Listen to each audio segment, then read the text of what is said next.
avait promis deux choses pour qu'il n'aille pas, pour qu'il ne soutienne pas le contentieux post-électoral présidentiel. Sur la table de la mafia, il y avait deux rémunérations. Pour qu'il ne soutienne pas le contentieux, il voyage. Et il y avait l'argent, 200 millions et 167 ont disparu. Il a resté seulement 143. Et il n'y avait que, on va lui donner un parti, disons 3. Vous assumez vos déclarations? Oui. J'assume. D'accord. Et il y avait qu'on va lui donner un parti qu'on allait déterrer, on lui a donné. Et il y avait que, avec ce parti, il ira au présidentiel et il va gagner sur la base d'origine ethnique. Après avoir éliminé l'UPC. Voilà la mafia. Pourquoi je vous ai dit que je voulais parler sans tabou. Très bien. Donc il faut que ce soit très clair. Le parti état ne doit pas tourner en rond là. On a le droit de notre côté. On a la jurisprudence de notre côté. La candidature de l'UPC cette fois-ci, que l'on a cherché des gens dans les caniveaux, ça c'est le problème de ceux qui veulent torpiller l'UPC. C'est le problème de la mafia. Mais le comité d'électeurs s'est fait auto-convoquer. On a les pétitions de l'autoconvocation. Il s'est fait déclarer à une des premiers. Il s'est tenu. Il y a un PV. Il y a un mandat pour un candidat qui a fait ses preuves. Parce que tous les Camerounais le connaissent en tant que citoyen, en tant que UPCiste, parce que Elekam le connaît parce qu'il a un parcours électoral. Il a gagné les élections législatives et communales, les seules auxquelles il a participé. Il ne vient pas de nulle part. Il est connu, il est respecté. Alors, professeur, j'ai un autre souci, puisque, qu'on le veuille ou pas, l'UPC brille quand même par cette cacophonie depuis de longues années. Vous savez également que lors d'une certaine élection, parce qu'il y avait deux listes de l'UPC, les deux listes ont été invalidées. Conséquence, l'UPC n'est pas allé à la course. Est-ce que vous ne craignez pas ce genre de figure pour les prochaines consultations électorales au Cameroun? C'est vous le problème de laisser diffuser des idées fausses comme ça. On a éliminé l'UPC. Est-ce que si moi, je vais maintenant déposer un dossier, que je suis candidat de RDPC, on va même prendre? Pourquoi on prend les dossiers des oiseaux? Qui est-ce que tu appelles oiseau? Mais ceux qui prennent, ceux qui disent qu'il y a eu deux dossiers, on connaît qui avait la légitimité de l'investiture de ces municipales, de ces élections locales. Il y avait c'est écrit dans les statuts. Et moi, je pose donc la question de savoir si vous ne craignez pas le même scénario. Non, je vous dis que c'est que vous voulez enterrer la mafia. Il faut dire qu'il y a une mafia qui a ajouté une candidature parce qu'elle était préparée elle a organisé un grand complot. Qu'il y ait une deuxième candidature provoquer l'élimination de l'UPC pour faire passer notre parti politique à qui il devait, depuis la présidentielle, il lui avait promis deux choses. Vous voulez parler du PCRN? Citer les gens, mais assumer. Il lui avait promis deux choses pour qu'il n'aille pas, pour qu'il ne soutienne pas le contentieux post-électoral présidentiel. Sur la table de la mafia, il y avait deux rémunérations. Pour qu'il ne soutienne pas le contentieux, il voyage. Et il y avait l'argent, 200 millions et 167 ont disparu. Il a resté seulement 143. Et il n'y avait que, on va lui donner un parti, disons 3. Vous assumez vos déclarations? Oui. J'assume. D'accord. Et il y avait qu'on va lui donner un parti qu'on allait déterrer, on lui a donné. Et il y avait que, avec ce parti, il ira au présidentiel et il va gagner sur la base d'origine ethnique. Après avoir éliminé l'UPC. Voilà la mafia. Pourquoi je vous ai dit que je voulais parler sans tabou. Très bien. Ok, parfait. Vous ne pouvez pas couvrir les mafias et venir faire porter ça par l'UPC légitime. Très bien. C'est D'accord. Et c'est pourquoi je dis que c'est vous le problème. Parce que vous couvrez la mafia. Nous ne sommes pas ces informations, c'est pas nous vous qui les avez. C'est pas nous qui créons les UPC. Qui me donne les informations? C'est pas nous et les cas. Vous croyez que qui me donne? Je suis C'est pas nous la Cour constitutionnelle. Bon, c'est vous les journalistes. Et les journalistes sont les tenants de l'information. Très bien. Dans une société. C'est compris, professeur. Le Cameroun ne s'invente pas. Le Cameroun est un pays comme les autres. D'accord. Et je vous dis que les journalistes ont d'ailleurs déterminé l'histoire de certains pays. Le scandale du Watergate aux États-Unis qui a coûté à Nixon ce qui lui a coûté. Tout a été fait par New York Times, New York et Washington Post et New York Times. D'accord. Les journalistes jouent un rôle important. Le problème dans notre pays, c'est que vous refusez de vous mouiller. Mais je sais votre argument de défense. Aussi constant attenant, c'est que c'est pas facile. Tu sors toi-même là d'une suspension pour des choses qu'un de nous a dit ici. Voilà. Et qu'on t'a attribué, ok? Et vous ne vous êtes pas levé pour dénoncer cela, professeur. Non, mais je t'ai appelé pour Merci, te dire... professeur. On parle de vous, là. Oui, un mec calutaire. Je le défie qu'il me porte plainte. Parce que là, l'affaire va s'ouvrir. On va faire la cross-examination. Ok?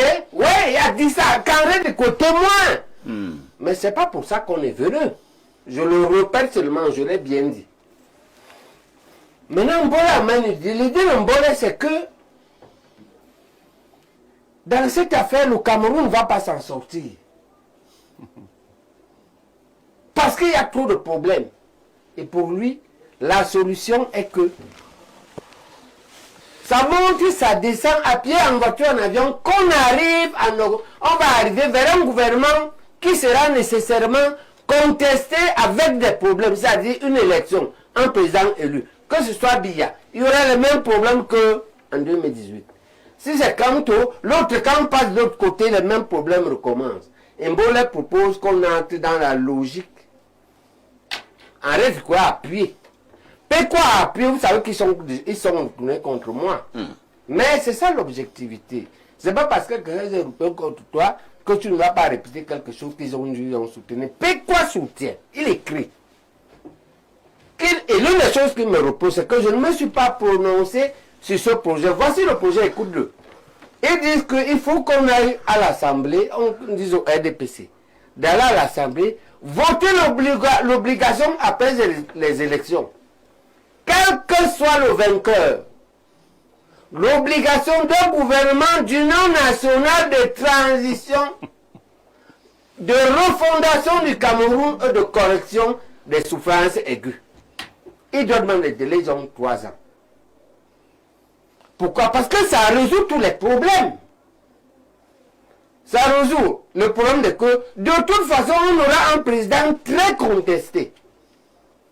On ira vers les élections locales très contestées, épaulées par le même Moulinex.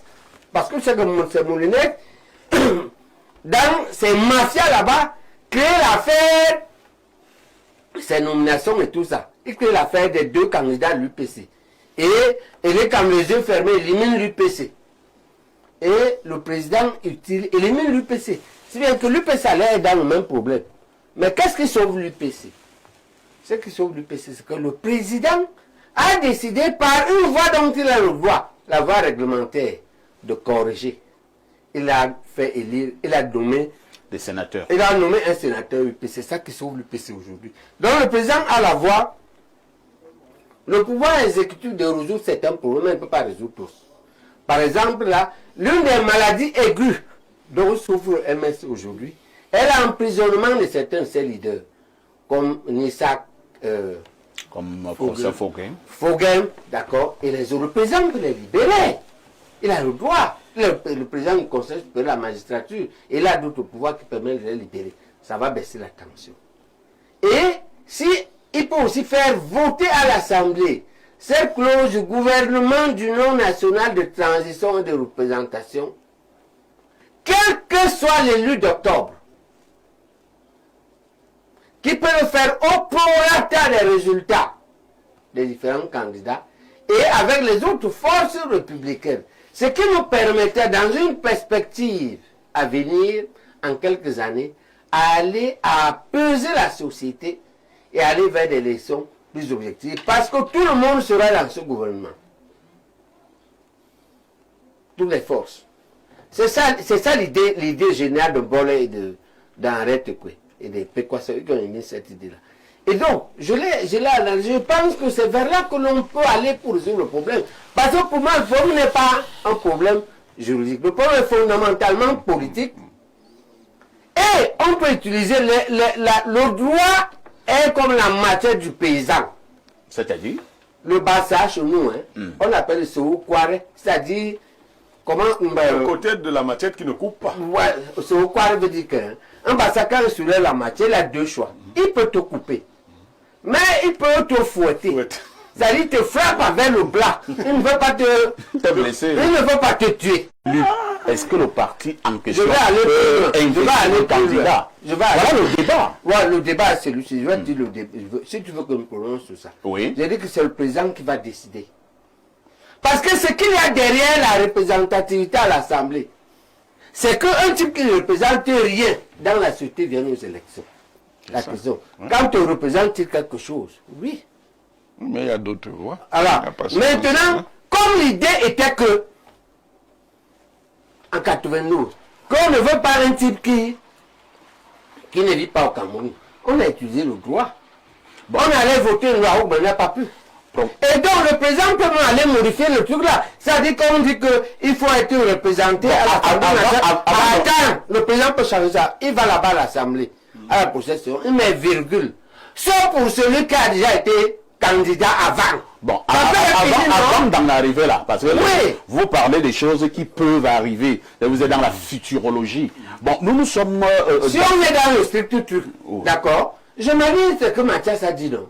C'est-à-dire le MRC ne peut pas présenter de candidat, c'est ça? Si on s'arrête seulement là, d'accord. Mais c'est comme si, Aïe, si tu veux que je m'arrête seulement là. Non! Non, laisse-moi. Tu m'arrêtes là où je suis tombé. Je ne regarde pas là où j'ai glissé. Professeur, j'ai l'impression que vous avez peur de vous prononcer sur cette question. Non, c'est une impression. Non, c'est professeur. Oui, non. C'est que vous avez peur du professeur Kamto. La question n'est pas comme ça. La question n'est pas comme ça. Kamto, vous faites trembler. C'est comme... attends, c'est que comme vous dites, quand vous c'est Jacques Jadzi, il lui dit ici que tu veux que je condamne la basse et je le fais sans savoir d'où est, c'est un photocam.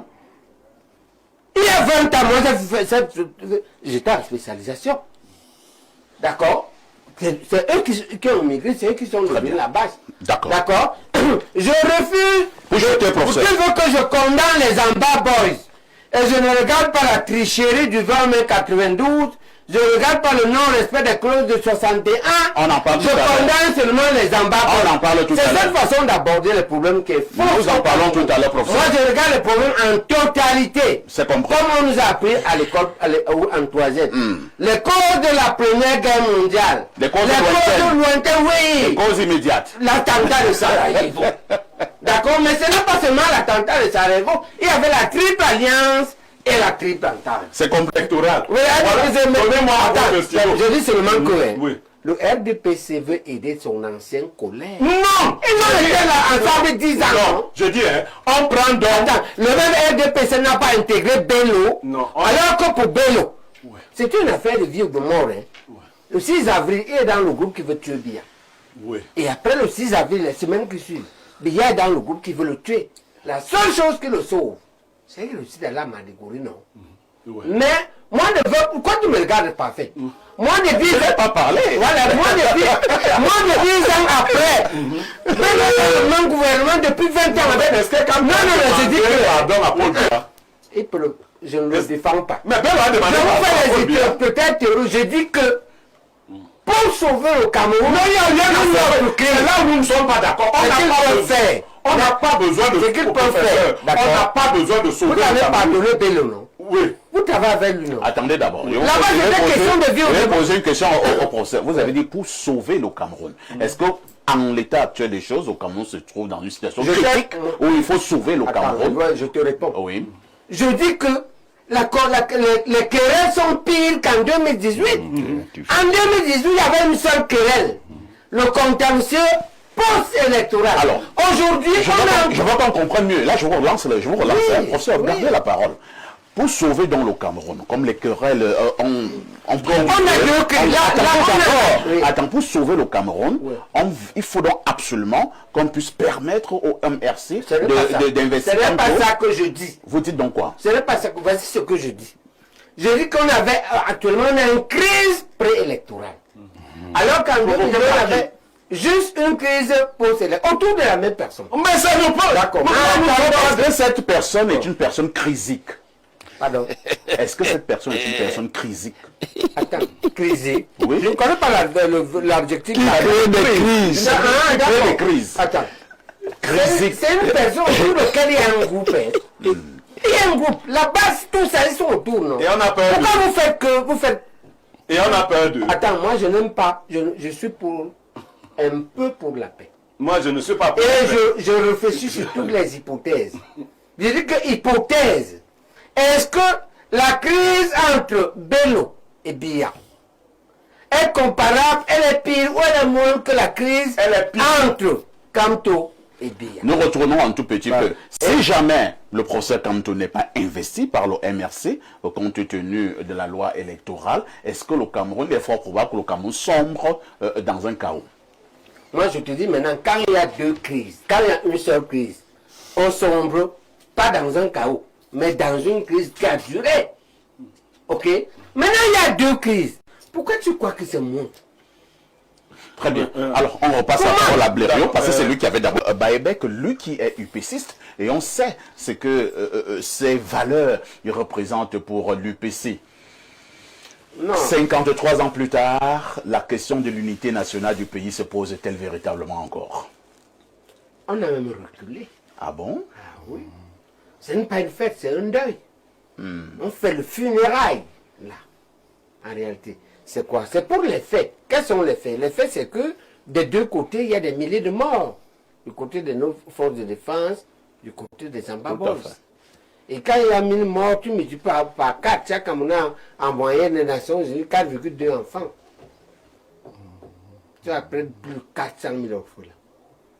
Tu as autant de morts, autant de veuves. Tu as des villes dévastées, les écoles dévastées comme le Secret Heart à Bamenda. On devrait honnêtement aujourd'hui pleurer. On a régressé. C'est la première raison. C'est le fait qui donc permet de dire ça. D'accord? On est pire qu'avant. 55. On est pire qu'avant 60. On est pire qu'avant 72. Il y a trois raisons. Deuxième raison, c'est une énorme escroquerie. Escroquerie mathématique. Quand on demande aux anglophones en 61, en septembre 61, est-ce que vous voulez rejoindre le Nigeria ou le Cameroun? C'est eux qui votent. Quand on veut changer ça en 72, on fait voter ici. Donc on est 4/5. Regardez comment l'État apprend la tricherie mathématique. L'État colonial. Vous pensez que la naissance de ce le système a organisé une énorme tricherie mathématique. On appelle ça en droit, je crois, le parallélisme des fonds. D'accord? Et puis, une énorme tricherie idéologique, on va dire, matérielle, en vol. On organise ça par l'ordre de De Gaulle, de Pompidou. Pompidou qui vient 2 semaines après l'exécution de Wanzé. Que Foucault suit en direct de Libreville. Qu'est-ce qu'il y a derrière ça? On va organiser 3 ans après l'exportation de pétrole de Bakassi. C'est l'affaire du détournement du pétrole à Bakassi. Ah bon? Ah oui, les anglophones ont raison. Pour la cause. C'est la méthode de revendication que je n'apprécie pas. Si au moins je voulais prendre le pétrole seul, je dis ok, si mon frère veut me voler, bon, on verra. Mais tu veux prendre le bien familial pour donner à la mafia française, à la Franc-Afrique. C'est ça le fond de l'affaire. Et on sait que c'est exactement ça. Pourquoi? Parce que De Gaulle qui veut faire main basse sur le pétrole du delta du Niger, c'est la même nappe qu'il y a là-bas, au Nigeria. D'accord? C'est eux qui fomentent, je te l'ai déjà dit ici, la guerre du Biafra. Et ils perdent la guerre du Biafra. Et ils viennent dire à Idiot, c'est parce qu'il était idiot. Comme vous dites que j'aime insulter les gens. Toi-même, tu vois comment? Oui, oui, parce que quand tu fais comme ça, quand tu prends la fortune familiale, tu lègues à un type qui vient du pays Bassa, toi tu es mon neveu, on est voisins. Parce qu'il faut dire aux gens que toi et moi on est du même village. Hein. Tout à fait. Voisins. Tout à fait. Mon grand-père, quand il épousait ma grand-mère, qui était la grand-mère de ton grand-père, la sœur, il s'appelait pas l'oncle.